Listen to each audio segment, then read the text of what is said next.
Ngo nsenge abagiye kuvuga ijambo, nta nubwo ngiye gusengera ijambo rigiye kuvugwa, ahubwo data mpambiriye ikirere kibi cyose cyarwanya ibihe byiza, kuko umushumba Kayitare ni umukozi wawe, ntabwo akeneye irindi sengesho, ahubwo yarasengewe. Ntabwo dusengera ijambo ko ubwaryo ririhagije, ahubwo dufashe mpiri ibyana by'ingunzu, abasuzugura uko babyumva.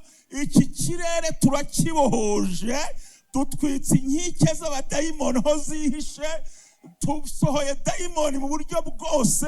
Abafite ideni, abafite agahinda, abafite amarira, abafite ibibazo, twirukanye imbaraga z'ikuzimu. Tugiye kwinjira mu ijambo ryawe. Tugukomeye amashyi, tugushimira kubwa Yesu Kristo umwami wacu, amen.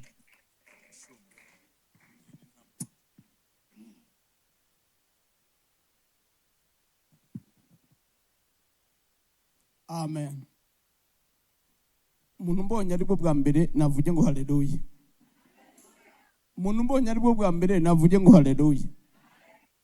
Wigeze kumbona nanone nawe navuge ngo haleluya. Kubaje nyuma n'abadukurikiye online, nitwa Pastor Kayitare Jean Baptiste, ndaturuka muri paruwasi ya Kayonza Kabarondo, ni naho cicaro cy'iyo paruwasi kiri, ni naho nuye hafi rusengero. Ndashima Imana muri ukwezi kwa 8 nujuje imyaka 44 nkorera Imana. Ntangiye gukorera Imana 44. Amen. Nkaba mfite 65 y'amavuko, ariko nkaba mfite 44 yo mu murimo w'imvutso bwa kabiri. Ndashima Imana. Imana ihumugisha iri torero na korali Maranatha bantumiye, ndanezerewe cyane. Hanyuma muzankurikirana kenshi, mfite channel yitwa Ibihumuriza Ibihumbi. Ibihumuriza Ibihumbi iriho ibyigisho byinshi cyane. Mu ntego y'aya materaniro yo gushima Imana ku imyaka 30 korali Maranatha imaze ivutse, Zaburi 126:3 havuga ngo yadukora ibikomeye, ngo natwe turanezerewe. Ntabwo iyo ntego ndi buyivugeho cyane, nta nubwo ndi bujye kure yayo. Amen. Ngira ngo ntabwo ndi mu bavugabutumwa benshi, ndi mu bavugabutumwa bake cyane. Ndavuga mu Rwanda aho nzi bake, vuga ngo bake, badakunda kwigisha iby'Imana igiye gukorera abantu cyangwa ishaka gukorera abantu. Yewe nigisha, amen, Amen, iby'Imana yakoreye abantu. Mwanyumvishe? Ntabwo nkunda kwigisha iby'Imana igiye gukorera abantu, ahubwo nigisha iby'Imana yakoreye abantu. Haleluya. Yakoze ibikomeye, vuga ngo yakoze ibikomeye. Imana yakoze ibikomeye, kandi igikomeye kiruta ibindi byose yakoze, haleluya, cyarurangiza, ni ugutanga Yesu akadupfira ku musaraba i Golgotha, akazuka, akaba yicaye iburyo bw'Imana ihoraho.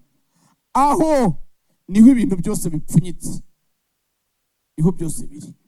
Hanyuma rero nigisha ahubwo icyo umuntu agomba gukora kugira ngo yakire iby'Imana yamukoreye. Ushaka kubamenera ibanga, reba amaso y'umuntu mwicaranye, mubwire ukuntu umuntu, mubwire amagambo mumubwirira, mubwire ngo nta kintu Imana itangira ubuntu usibye ikintu kimwe, agakiza.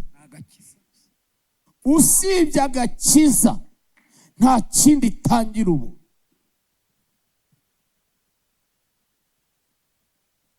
Reka mbamenye n'irindi banga, ibindi byose nutabishaka ntabwo uzabibona.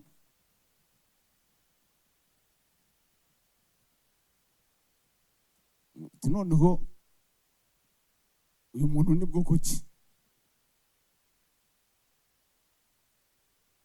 Mu gatabo Zakariya yanditse kitwa Rochome de la Prière Victorieuse, yaravuze ngo Imana izareka nkana abadayimoni bajye barara bakuniga. Ireke nkana abadayimoni bakwicira abana. Ngo waretse n'iki? Ireke nkana imyuka mibi ikugira ifundigira ibivuzo. Igihe cyose uzaba utarasenga. Mwanyumvishe? Igihe cyose uzaba utarasenga.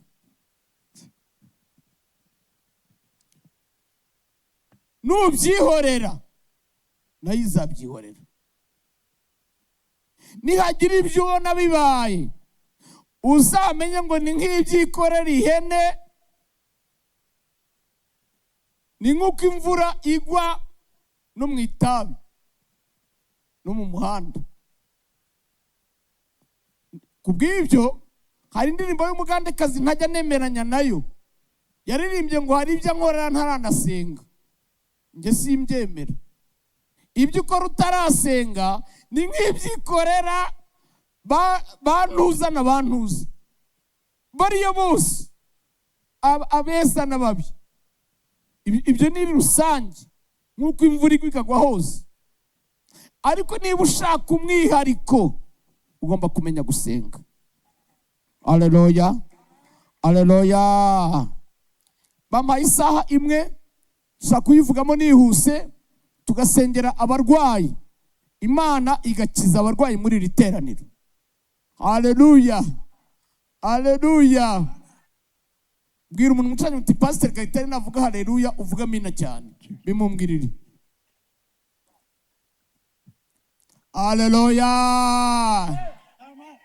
Reka dutinda dusome ijambo ry'Imana. Turasoma mu gitabo mu butumwa bwiza bwa Yesu Kristo bwanditswe na Matayo. Turasoma igice cya 7 umurongo wa 7 n'uwa 8. Turasoma na Zaburi 107 umurongo wa 12 kugeza ku wa 16. Indi mirongo ndaza kubwira Janvier ayisome nyuma, namara no gusoma iyo ngiyo nashaka agenda beyicaye. Umuntu utarimo kuvuga ahagaze umwanya munini araruha. Ubu gihe nshobora guhagarara hano nkazageza ejo.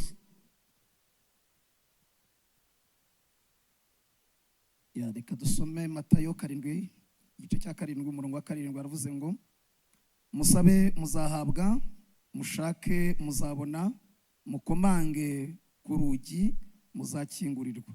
Kuko umuntu wese usaba ahabwa, ushatse abona, nukomanga agakingurirwa.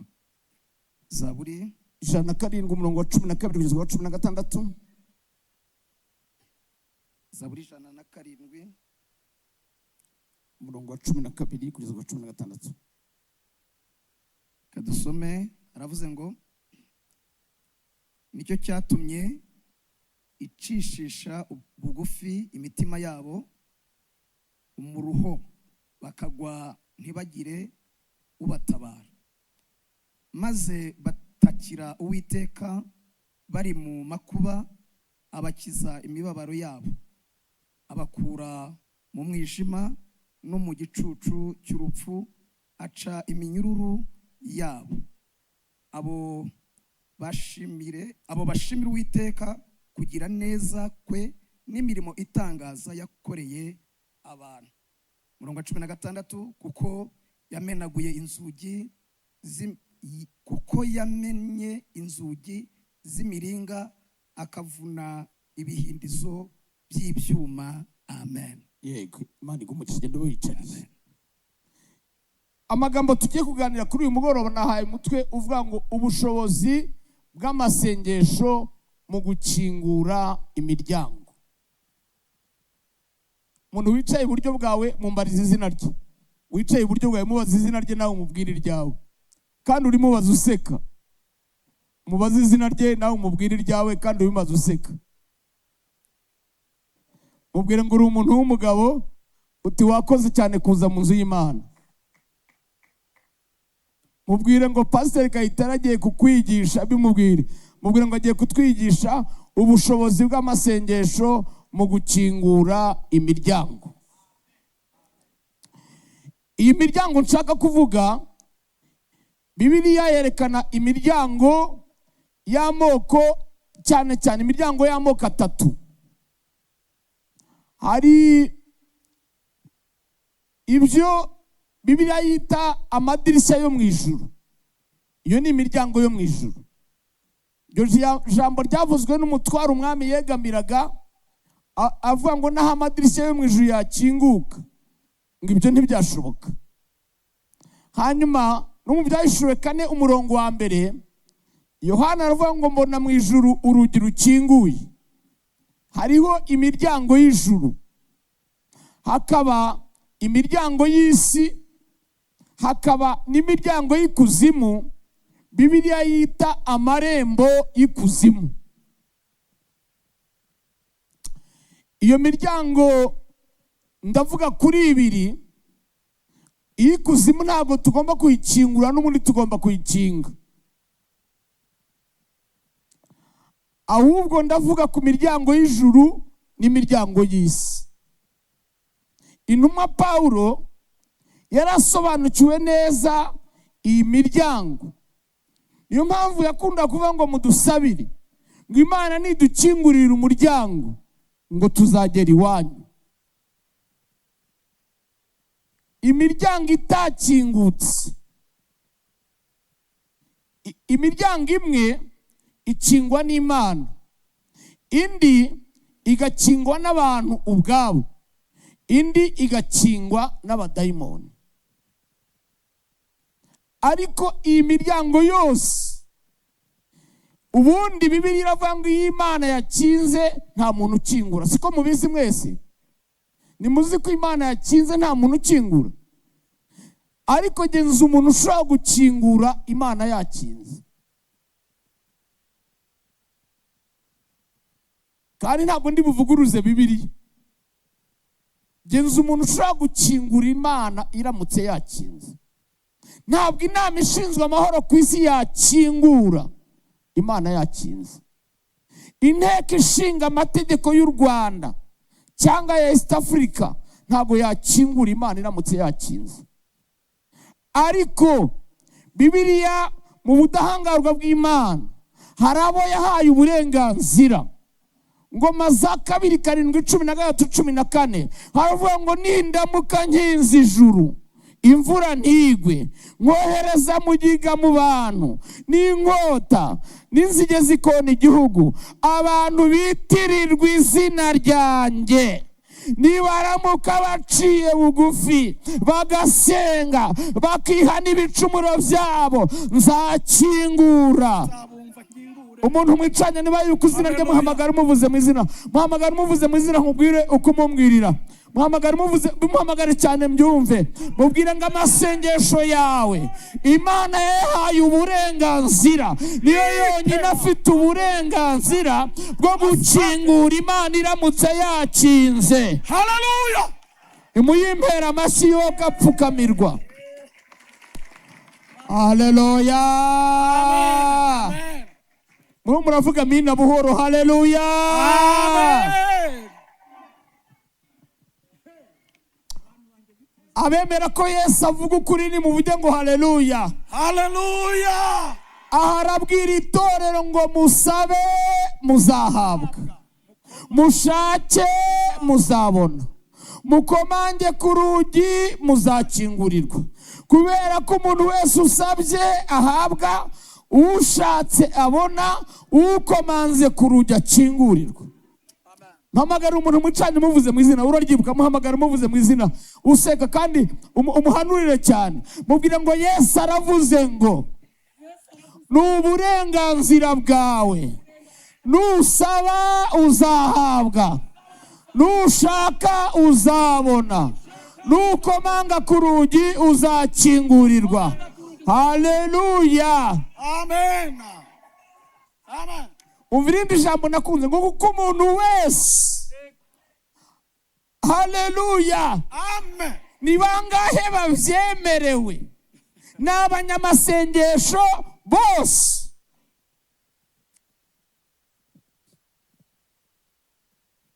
Amen. Ngo ni bande? Rambura amaboko uvuge ngo nanjye ndimo. Yesu aravuze ngo umuntu wese, ntabwo avuze ngo umupasitoro wese. Iyo avuga umupasitoro wese mwe ntimwari kuba murimo, abatari abapasitoro. Ntabwo avuze ngo umugore wese, abagabo ntitwari kuba turimo. Ntabwo avuze ngo umugabo wese, abagore ntimwari kuba murimo. Ntabwo avuze ngo abantu bareba bose, njye ntabwo nari kuba ndimo. Ntabwo avuze ngo abatareba bose, mwe ntimwari kuba murimo. Sakuza uvuge ngo aravuze ngo ni umuntu wese. Haleluya. Musabe muzahabwa, mushake muzabona, mukomange ku rugi muzakingurirwa. Kontrere y'iryo jambo, burya nubwo bitanditse ariko nabyo bifate nk'ibyanditse. Niba avuze ngo musabe muzahabwa, aravuze ngo nimudasaba ntimuzahabwa, nimudashaka ntimuzabona, nimudakomanga ku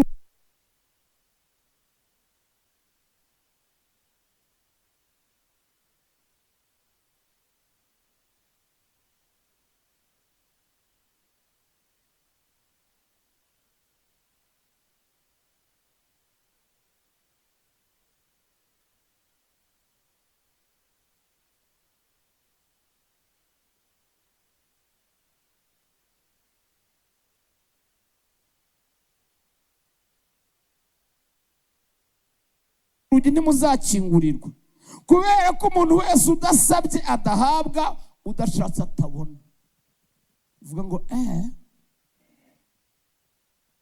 nugira ibyo ubona bivuye ku Mana, uzamenye ko hari abagusengeye niba utasenze wowe. Iri jambo ngo musabe muzahabwa, mushake muzabona, mu rurimi rw'Ikigiriki baryita zeteo na eteo. Kigira icyo baravuga ngo musabe kugeza mubonye, kugeza muhawe, mukomange kugeza mukinguriwe, mushake kugeza mubonye. Maze iminsi nkurikirana amakuru kandi yaramfashije kandi yahinduye ubuzima bwanjye. Iyi si nayibwiye ngo wasiwe unyitege, unyitege mu minsi mike ndakwereka. Mwari muzi ko turi mu gihe cyiza kiruta ibindi bihe byose byigeze bibaho cyo gukorera Imana. Bwira umuntu cyangwa iki nicyo gihe cyiza kiruta ibindi bihe byose. Mwari muzi impamvu ari cyiza? Nuko kirimo umwijima mwinshi. None se amatara akora ku manywa? Nibwo rero amatara afite akazi. Muri uyu mwijima nibwo amatara afite akazi. Haleluya. Amatara akora neza nijoro, ntabwo akora ku manywa.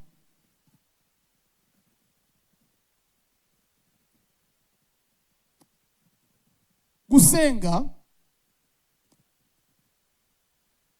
mvuga ubutumwa ahantu hatandukanye, njya ngera ku matorero, cyane cyane ku matorero yacu, niho bakunda kumbwira ngo dufite groupe z'abinginzi, dufite groupe gutyo gutyo, ngo uzaduhugure n'abinginzi.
nkabahugura rwose, ariko narangiza nkababaza abandi bo nabaki.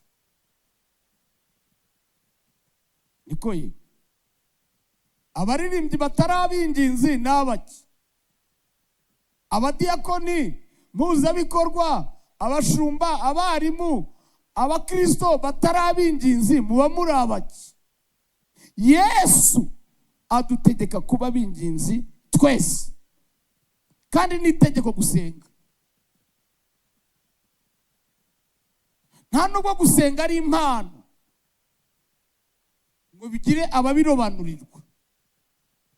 Gusenga ni ubwitange, uwo ari we wese ategetswe gusenga. Iyo biza kuba impano, ntabwo abantu bose bari kuba babitegetswe. Ntabwo bose bategetswe kuba abashumba, bose ntabwo bategetswe kuba abahanuzi, bose ntibategetswe kuba intumwa, bose ntibategetswe kuba ababwirizabutumwa, bose ntibategetswe kuba abigisha, ariko bose bategetswe kuba abanyamasengesho.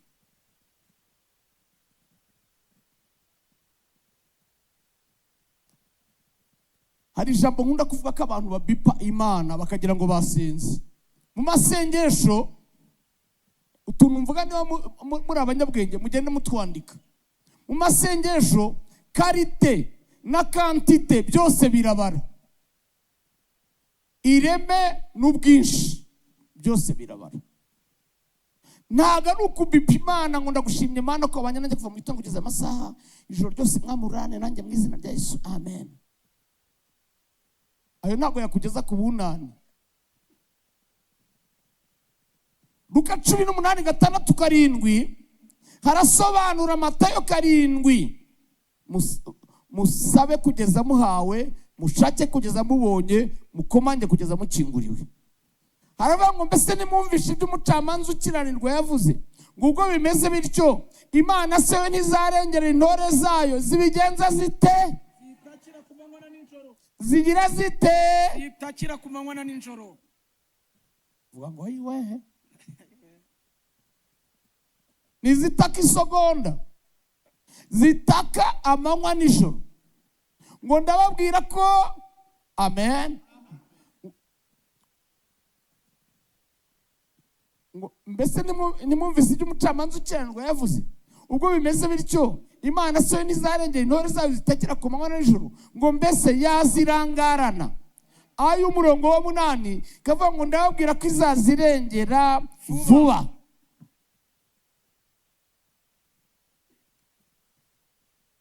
Amen. Haleluya. Abantu bashaka gutabarwa vuba nimuvuge ngo haleluya. Mamagara umuntu mwicanye muvuze mu izina, niwe uryibuka muhamagara muvuze mu izina, mubwire ngo nshuti yanjye urashaka gutabarwa vuba. Mubwire ngo yagushubije ngo yego. Mubwire ngo witeguye se gutanga ikiguzi. Mubwire ngo Yesu aravuze ngo taka amanywa nijoro. Saba kugeza uhawe, shaka kugeza ubonye, komanga kugeza ukinguriwe. Imana yarambwiye ngo umuntu wasenga amasaha 6 ku manywa agasenga 6 nijoro, ngo uwo muntu yatunga abandi. Yatunga abandi satitunze. Abanyabubyutse, abantu bazi Igifaransa n'Icyongereza, mujye kuri YouTube murebe abantu bitwa ba Evan Robert, abitwa ba Charles Finney, abitwa ba John Wesley, abitwa ba Oral Robert, ba Renard Bonk, ba George Jefferson, abanyabubyutse ba Catherine Kuhlman, abanyabubyutse bose babayeho n'abagabo n'abagore bazi gupfukama amasaha menshi. John Wesley yaravuze ngo aho kugira ngo uve ku mavi utabonye ibyo usengera ngo uzayagweho, ngo ahitamo kuyapfiraho. Abagwa ntibagira ubatabara, ngo batakira Uwiteka bari mu byago, ngo Uwiteka yohereza ijambo rye abakiza imibabaro yabo, abakura no mu mwijima no mu gicucu cy'urupfu, ngo bashimire Uwiteka kugira neza kwe kwinshi, ngo uko yamennye inzugi z'imiringa akavunagura ibihindizo by'ibyuma. Abantu bashaka kujya basubiramo iyi Zaburi y'126 ngo yadukoreye ibikomeye. Haleluya. Nimwige gutakira Uwiteka amanywa nijoro. Aba Dawidi avuga ni basokuruza bari mu Egiputa. Kuva 3:7-8 Imana yavuze ngo numvisha gutaka ubwoko bwanjye buntakira bari mu Egiputa. Ndagira ngo mbamenere ibanga, iyo badataka n'ubu bakiriyo barabatoje shahada. Ntabwo baba basenga Yehova, baba basenga Ara.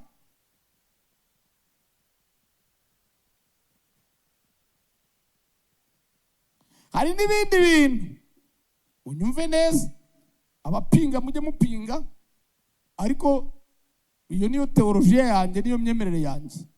Ibintu abarokore bisi benshi n'abazungu numva babivuga, bisi isaha y'Imana,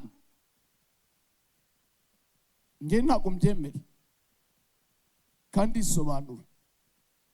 Isaha y'Imana ntabwo izarenga cyangwa ngihindurwe rw'isegonda. Amakorali afite indirimbo zivuga ku isaha, ndabizi nanjye naraziririmbaga, ariko simbyemera. Hari ibintu byagombaga isaha. Kuvuka kwa Yesu byagombaga isaha, kugaruka kwe bigomba isaha.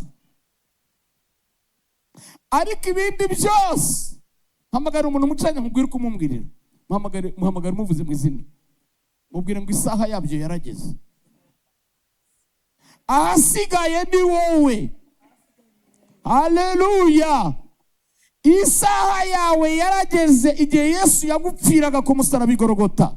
Ahasigaye ni ugomba kuzamuka ugafata ibyo Yesu yapfiriye yaguhaye ku musaraba. Ushaka ngo umuntu yarambira ngo pase ngo none se ngo Abisirayeli Imana ntiyari yavuze ko bazamara imyaka 400 ngo mu Egiputa. Kubivuga se niko kubitegura. Yarabivuze ariko siyo yabiteganyije. Kubera ko ihera mu itangiriro ikavuga iherezo, yo yari izi igihe bazatangira gutakira.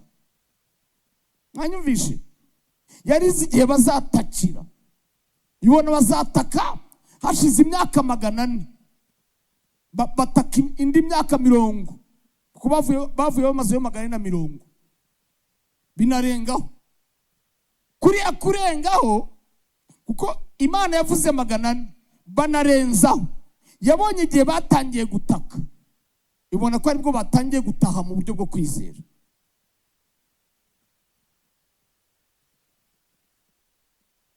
Uzasome ba Nehemiya uburyo basenze, ba Daniel uburyo basenze. Nubwo Yeremiya yaravuze imyaka 70, ariko iyo badasenga, iyo bataba imbere y'Imana, ntago bari kubihabwa. Ndagira ngo mbakurire inzira ku murima. Amasezerano ufite nudasenga ntago azasohora. Nigeze mbaza Imana, ariko Mana, kw'impumyi zose zisenga wazibwiye ko zizahumuka. Burya impumyi zose zisenga Imana azibwiye ko zizahumuka. Abagore bose batabyara basenga, Imana yabwiye ko izabaha urubyaro. Abakene bose basenga, Imana yabwiye ko izabakura ku cyavu kabicazanya n'ibikomangoma. Abakobwa bose basenga, Imana yabwiye ko izabaha abagabo.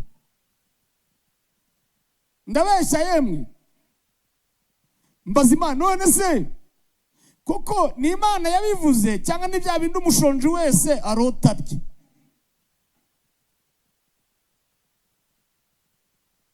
Ngiye kubabwira inkuru nziza. Waruzika, mbwira umuntu mucanye mufate mu kuboko wa undi wahamagaye umuvuze mu izina, mubwira ngo waruzika ibintu byiza byose baguhanuriye. Ashake aba yarakurebye igihagararo umuhanuzi. Ashake aba yaragusaba agafanta. Ashake aba yaragusarabaga igitenge. Waruzika ibyiza byose baguhanuriye ari iby'Imana ikwifuriza.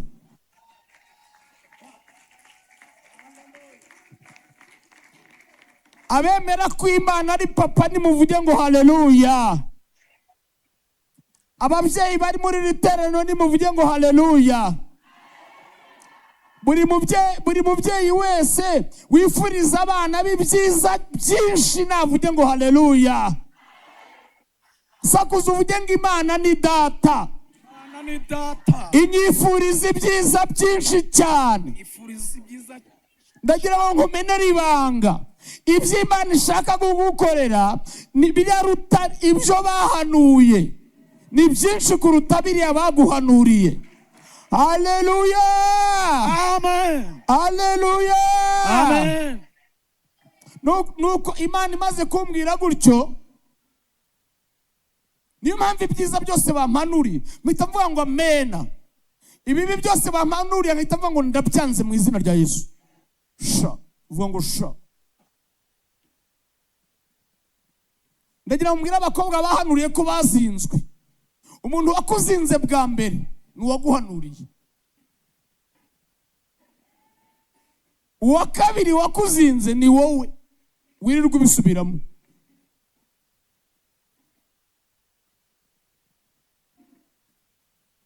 Kuva uyu munsi mu byanjye nimuzongere no kubisubiramo. Turabyanze. Haleluya. Oya bwira umuntu mucenge ngo ibibi byose baguhanuriye byanjye, ibibi byose baguhanuriye byanjye. Kandi ntabwo baguhanuriye yavangiwe. Ntugire ngo bose baravangiwe. Ariko jyewe niyo batavangiwe ndabyanga. Uzaho mbivana, Hezekiya nawe yarabyanze. Hezekiya yahanuwe n'umuhanuzi mukuru Yesaya. Wahanuye kuvuga kwa Yesu Kristo. Ahanura ingoma ye y'amahoro. Ahanura kugaruka, ahanura ubwami bwe. Yesaya utarajyaga arasa hasi. Wahanura ibintu yahanuye byinshi byarasohoye. Ibindi birimo birasohora ubu ngubu. Araza ahanura Hezekiya ngo indwara urwaye, ngo Uwiteka aravuze ngo tegeka iby'urugo rwawe, ngo indwara urwaye ntabwo uzayikira. Hanyuma Yesaya arangije arigendera. Umwe yaranditse aravuga ngo ibintu bibiri byari bigiye kwica Hezekiya. Icya mbere ni Yesaya, kuko atungutse ku marembo. Yesaya babwiye Hezekiya bati Yesaya araje. Babaga bafite n'imyitero, babaga bambaye gihanuzi. Noneho urabizi nawe iyo haje umukozi w'Imana cyangwa iyo agutelefonnye ufite ikibazo, ubu uzi ko agiye kukubwira ngo Imana yatabaye. Hanyuma rero bamubwiye ngo Yesaya araje, ahita yitegura ko agiye gusubizwa, ko agiye gukira. Araza ntiyanamusuhuza, arimo ngo tegeka iby'urugo rwawe, indwara urwaye ntabwo uzayikira, ugiye gupfa.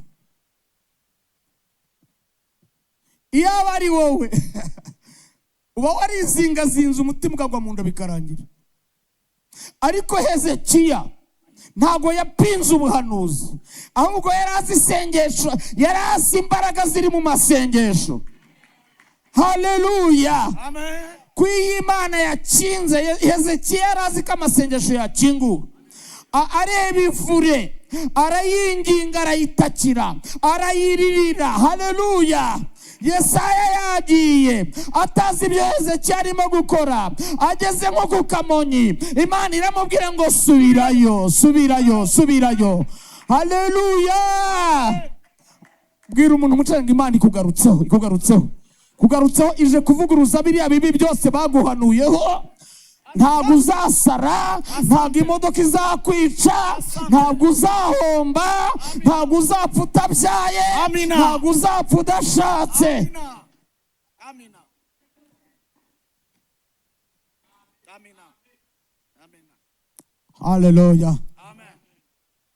Sakuza uvuge ngo ndabyanze ibibi byose mu izina rya Yesu. Ndabyanze mu izina rya Yesu. Noneho mbaza Imana rero, none se niba ari byo, kuko mu Befeso haravuga ngo ibasha gukora ibiruta cyane ibyo dusaba n'ibyo twibwira. Haleluya. Amen. Nintera haleluya ntimuvuga amina cyane sinzagaruka. Haleluya. Amina. Amina. amagara umuntu mwicanye umuvuze mwizera mukome ku rutugu mubwira ngo Imana usenga, Imana wizera, bimubwire cyane ngo ibasha gukora ibiruta cyane ibyo bahanuye, ibasha gukora ibiruta cyane ibyo wasengeye n'ibyo wibwira. Imana ishimwe. Haleluya. Ariko mubisabe muzabihabwa, mushake muzabona, mukomange kurya muzakingurirwa. Nge mvukirwa inkwavu ni iwacu, niho mvuka, haba amabuye y'agaciro. Imyaka yose namaze nkiri umwana sinigeze mbona itini kasiterite, bazita gasegereti cyangwa kasiterite cyangwa urufuramu ziri mu muhanda. Barazicukura, ibintu byiza byose birashakwa. Mbaza Imana, none niba ari bo babiduhanuriye, niba ari wowe wambwiye ko nzahumuka inshuro nyinshi, kubera iki bitaza? Imana irambwira ngo horaho mbibafitiye, muzamuke mubifate. Bwira umuntu ngo ntabwo Imana izabikunagira, ntabwo izabinagasha, ntabwo izabinaga. Ibintu by'igiciro ntibinagwa, ugomba kuzamuka. Pasiteri yavuze, yatubwiye ukuntu ikizu iyo gishaka kwica inzoka kizamukana mu kindi kirere. Bwira umuntu ngo zamuka mu kindi kirere. Wica abacwezi, wica amahembe, wica imyuka mibi, wica uruzingo, wica ibihombo, wica virusi, wica diyabete, wica umuvuduko w'amaraso. Zamuka. Haleluya, haleluya. Maze imyaka 32 nta muntu wandoga, nta wandoga, nta wanterereza ihembe, nta wanterereza nyabingi, nta n'umuntu wapfa kugira icyo antwara. Kubera siki? Kandi mwagira ngo wenda n'ijwi ryabimbwiye kugira ngo bimere bityo. Narabyizeye nkajya byatura, nkajya ngo nta ntwaro baciye kurwanya izagira icyo intwara, kandi ururimi rwose ruzagukira kumburanya nzarutsinda. Nk'uko imisozi igose Yerusalemu niko Uwiteka ngose, uhereye none kugeza iteka ryose. Imigani 18:21 haravuga ngo ururimi nirwo rwica kandi nirwo rukiza, ngo abarukunda bazatungwa n'ibyo ruzana. Mu Gifaransa haravuga ngo la mort et la vie sont au pouvoir de la langue. Urupfu n'ubuzima biri mu bubasha bw'ururimi rwawe. Vuga ngo yiwe, wari uzi ko ibyo uri byo ni umusaruro by'ibyo uvuga, ni umusaruro bw'ibyo bakuvuzeho n'ibyo uvuga. Ubukene buranyije ngo umuntu uhora avuga atyo ugeza ukaba umutindi nyakuge. Iyo uvuze ngo ndashaje, ngo uturanda duhita tuvuga ngo wi, ugahita n'iminkanyari igatangira ikaza n'ijwi ningazanana. Reka mbaho urugero. Muzareba abana bita ba muzehe. Umwana iyo bamwise muzehe ugiye kubona intugu zaje ukabona ameza. Muzareba bita ba Rudomoro. Nimumva hari uwo bita Rudomoro ufite akajwi koroshye, bose ibijwi byabo byarasaraye. Musabe muzahabwa, mushake muzabona, mukomange kurya muzakingurirwa. Kubera ko umuntu wese usabye ahabwa, ushatse abona, ukomanze kurya akingurirwa. Ndavuga ubushobozi bw'amasengesho mu gukingura imiryango. Amasengesho yakugeza ahantu utari kuzagera udasenze, yakugira uwo utari kuzaba we udasenze, yagutuza aho utari kuzatura udasenze. Amasengesho sha amaze kungendesha mu ndege inshuro 14. Inshuro 14. Ibyo bintu wabisobanura wowe? Sha. Vuga ngo sha. Haleluya. Abirirwa bavuga rero ngo gusenga, ngo basenga ngo nimbura mukuru, nuko baba batasenze. Ntabwo musenga, ntimusenga rwose. Ntacyo muri buntware, ngiye kubibabwira.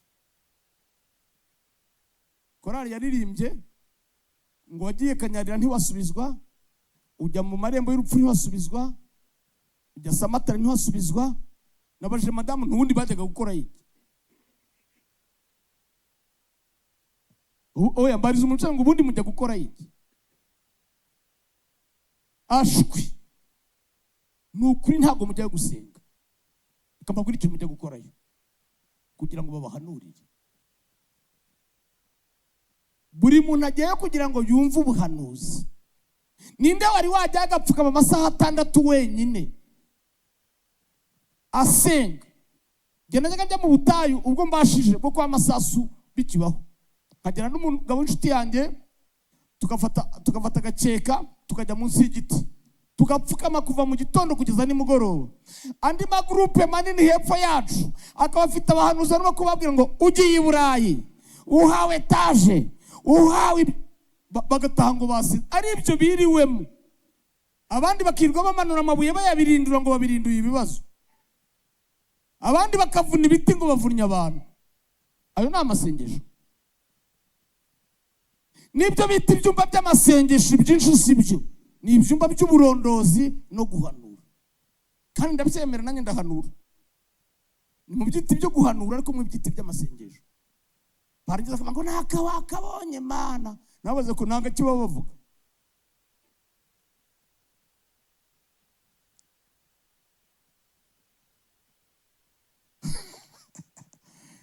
Gose ntabwo mbabujije kujya gusengera ahantu, ariko nimujyeyo musenge.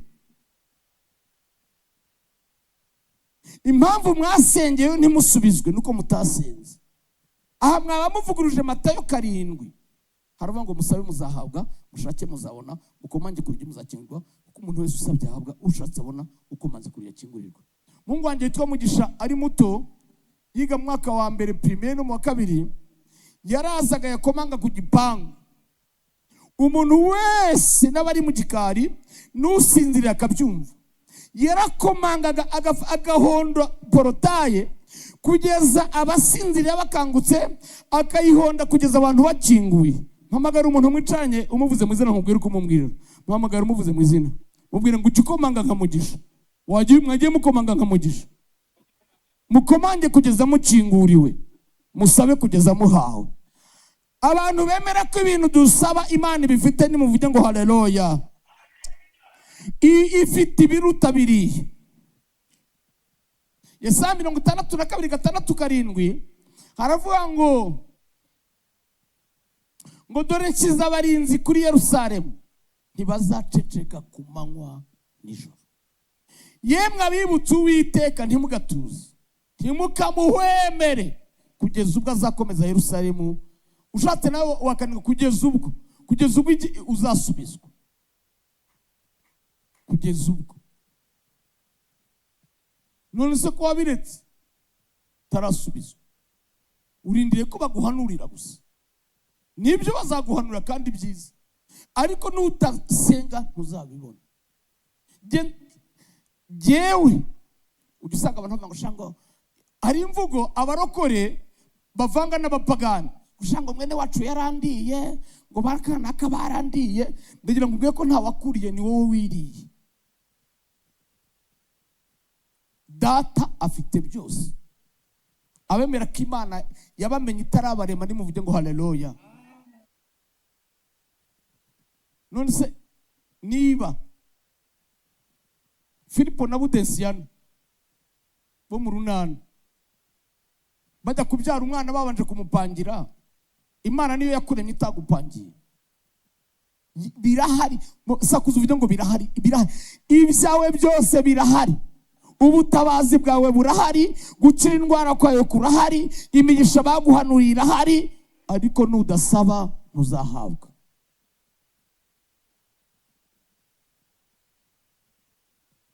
Hari umunyamasengesho w'umusubizi witwaga Jean Schwab. Hari filime yatukaga Yesu yahimbwe n'uwitwa Martine w'umufaransa, ngo 1/3 cy'abantu bayirebaga baragwaga kubera imyuka mibi yari iri muri iyo filime. None umunsi umwe ngo bajya bayerekana mu bihugu byinshi, none igihe kiragera ngo bajye kuyerekana no mu Busuwisi. Abapadiri, abapastoro, ababikira, abantu bose bari bazi ko groupe ya Jean Schwab yitwa Edition Maranatha isenga amasengesho y'abagahindura ibintu. Barabatelefona baruvuga ngo ni mudusengere ngo musenya ngo ya filime Martin aje kuyerekana mu Busuwisi. Noneho Joshua bahamagara ya groupe basenganaga ngo batangira gusenga abantu 50, gusengera abantu 50 bakina iyo filime. Batangiye kubasengera ngo nuko Joshua babona ingurube 50 zanduye zinyuze imbere ye. Imana iramubwira ngo bariya batutse umwuka wera ntibazababarirwa, ngo kubasengera byihorere, ngo ahubwo iyo muza gusenga kare. Ubwo batangiye gusenga, filime yatangiye, ngo iyo muza gusenga kare ngo mba nayibujije kubaho.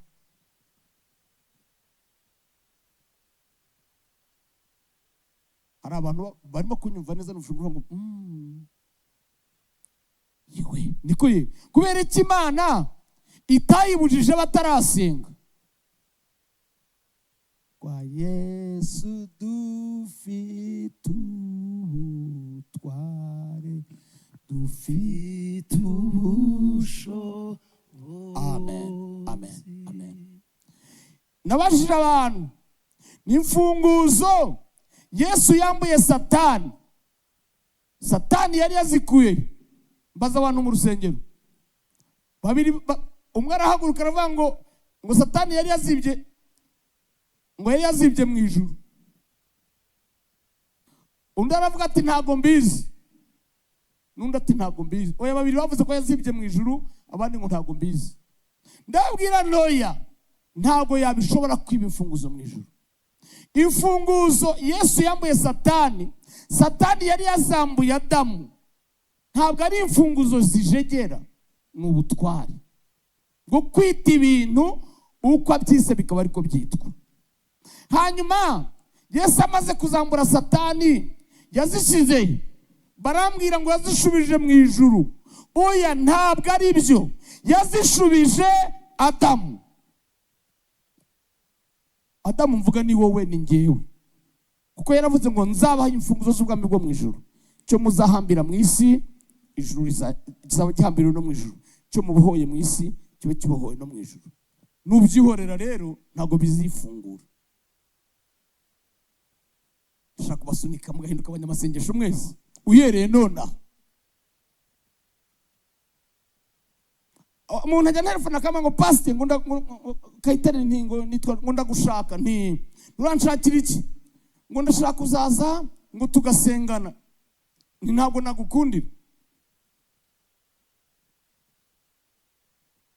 Kibaza aba pastor ubundi abemerera, ariko abandi civilian bose ntabwo nabakundira kuza ngo dusengane. Kubera iki? Pastor waraza nkabanza nkamushishura, nkabanza nkamubaga, nkamubaza uko asenga. Ari abasore batatu bo muri paruwasi yacu baramwe ngo bashaka ko tuza tugasengana. Nise muri bande ngo turi barunaka.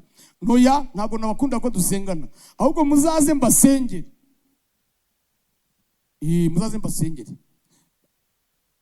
Baraza. Ndababaza nise muri bande ngo turi groupe y'amasengesho. Muri bangahe ngo turi 12. Ni musenga gute ngo kabiri mu cyumweru. Mubigenza muti ngo duterana saa 12 ngo tukabanza tukakirana ngo tukaririmba indirimbo 3 zo mu gitabo ngo tugahimbaza ngo tugahana ubuhamya ngo tukongera tukaririmba ngo tugasoma ijambo ry'Imana ngo tugasenga nk'iminota 10 tugataha. None isi yo ni groupe y'amasengesho. Iyo ni iteraniro iryo ngiryo, ntabwo ari amasengesho.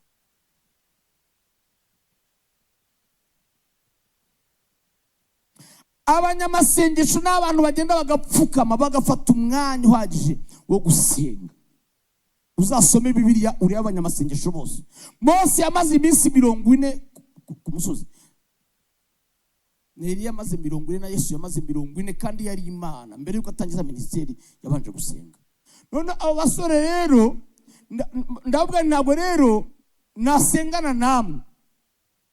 Ni nkuko umuntu wiga muri kaminuza atakigana n'uwo muri primaire. Nimbega murasengera iki? Umwe ati umugore, undi ati inzu, undi ati ndasengera akazi. None suko muzaza dusengane ibyo jewe ntakibisengera. Nuzuko twasengana gute ntakibisengera? Umurumva mudashaka urumva mudashaka bwira umuntu mucenga urumva udashaka kumusubiza inyuma pastor. Ushaka kongera kuntangiza primaire ndi muri kaminuza. Uzaze ngusengere ibyo ndabyemera.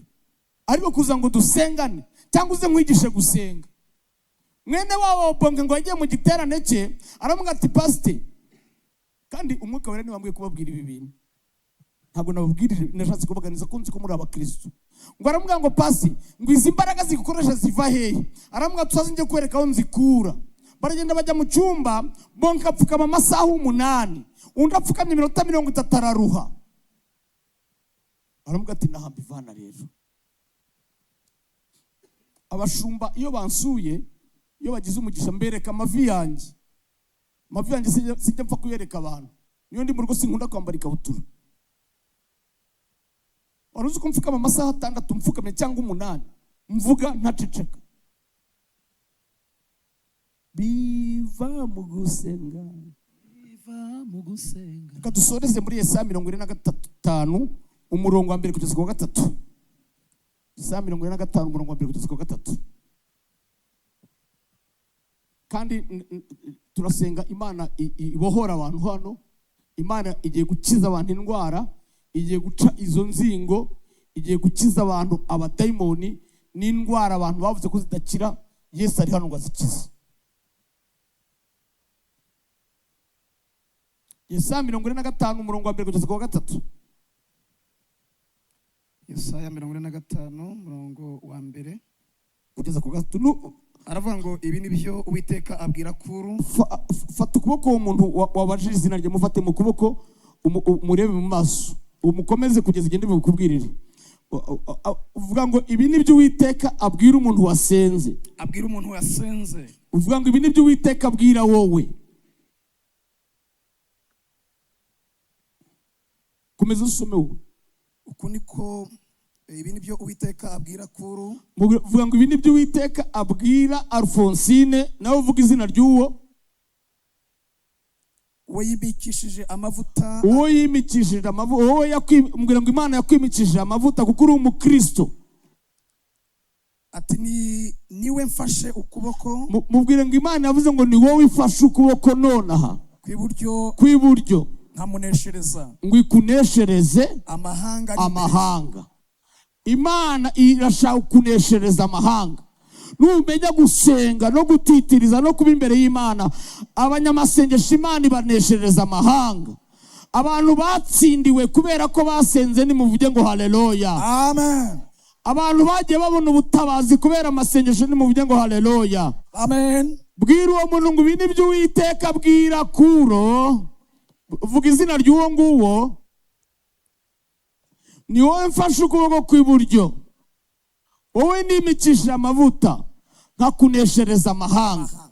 Imana irashaka kuneshereza amahanga, kakuneshereza abarangi, kakuneshereza abapfumu, kakuneshereza abakonikoni, kakuneshereza karande. Imana iriteguye.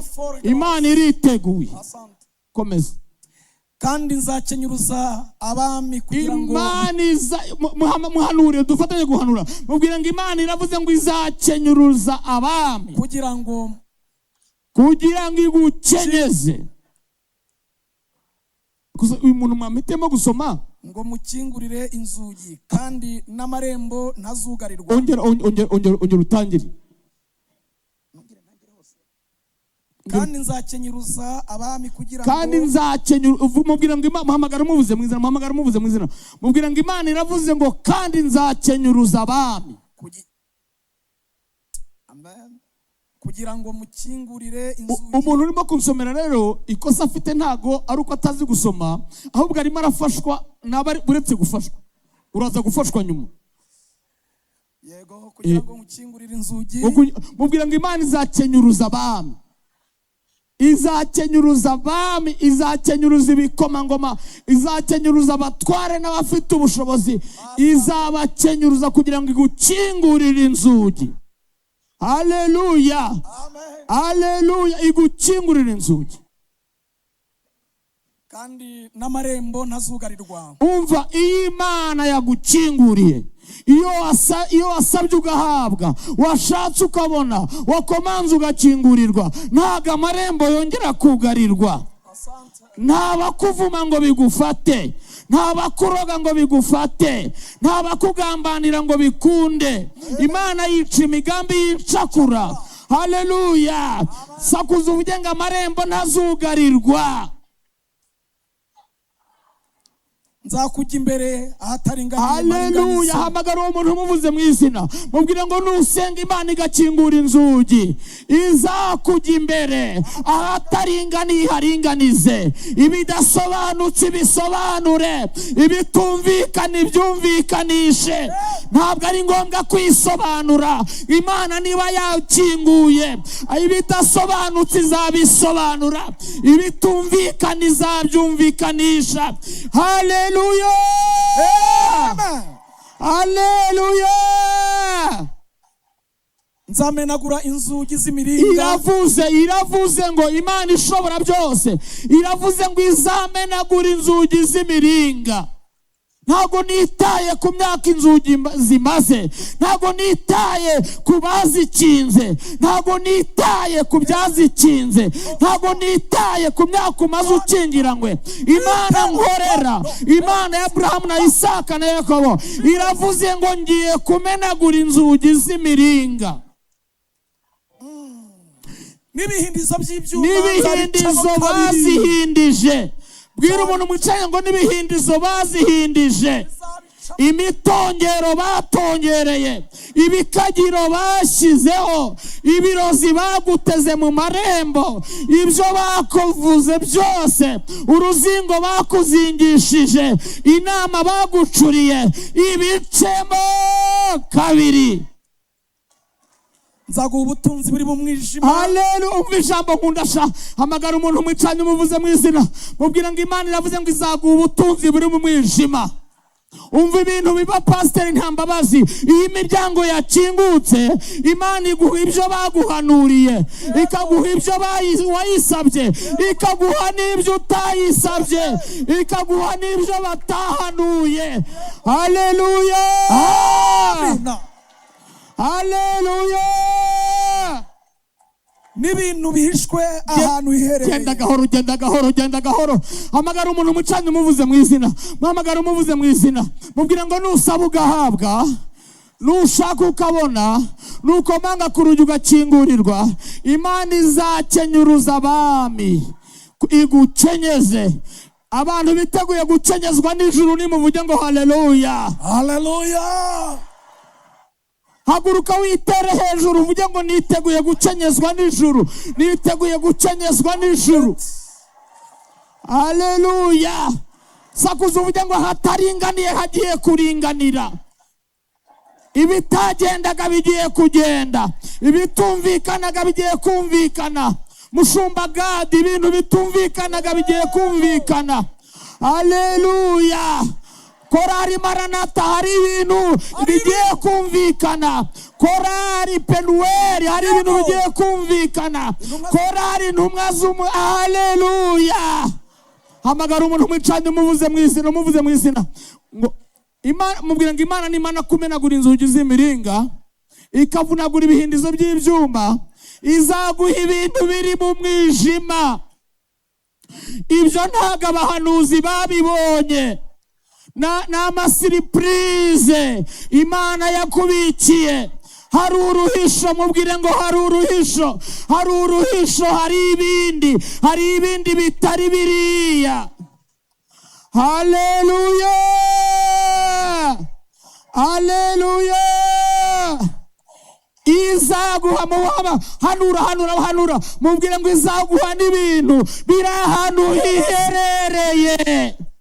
Sakuza uvuge ngo hari ibintu byanjye biraharisha. Hari ibintu Imana yahisha abarozi, hari ibyo yahisha abapfumu, hari ibyo yahisha abakonikoni, hari ibyo yahisha n'abahanuzi batabonye byawe. Haleluya. Haleluya. Haleluya. Haleluya. Haleluya. Haleluya.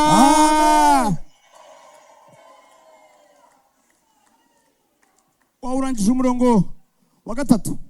n'ibintu bihishe ahantu hiherereye, n'ibintu bihishe ahantu hiherereye, kugira ngo umenye ko ari njyewe Uwiteka, kugira ngo umenye ko ari njyewe Uwiteka, guhamagara mu izina ryawe. Ubwira umuntu umucanye ngo Imana izaguha ibintu biri ahantu hiherereye, kugira ngo umenye ko ariyo Uwiteka. Iguhamagara mu izina ryawe ngo Jean Paul, iguhamagara mu izina ryawe ngo Sandrine, iguhamagara mu izina ryawe ngo Jacqueline, iguhamagara mu izina ryawe ngo Josephine, iguhamagara mu izina ryawe ngo Fred, iguhamagara mu izina ryawe ngo Maria, iguhamagaye mu izina ryawe. Uvuga izina ry'uwo muntu mubwira ngo Imana iguhamagaye mu izina ryawe. Komeza. Ari njyewe Imana ya Isiraheli, njyewe Imana ya Isiraheli. Haleluya, haleluya. Kaza umuntu ucaye wese ahaguruke rero, buretse kujya tujye gusoma umurongo w'8. Umurongo w'8, muhaguruke turasoma duhagaze. So umurongo w'8, Yesaya 45. haravuze ngo wajuruwe, buri wese narambura amaboko. wajuruwe. Turabivuga dusakuza, umva, urabivuga usakuza kurusha igihe cyose ugeze usakuza. Abagande hari ibyo bita ngo engaro na karuru. Engaro na karuru.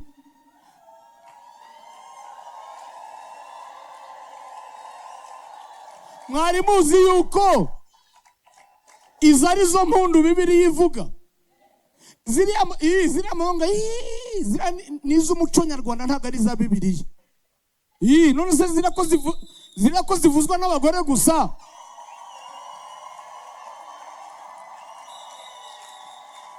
Ziriya zivuzwa n'abagore, ariko iza Bibiliya zivuzwa n'Abisirayeli bose. Iza Bibiliya zivuzwa n'abagabo n'abagore. Iza Bibiliya zivuzwa n'abagabo n'abagore. Muze kureba muri Bibiliya y'Urugande ahantu handitse impundu, Bibiliya ivuga akaruru. Akaruru nengalo, vigeregere, Haleluya, amen, amen, haleluya.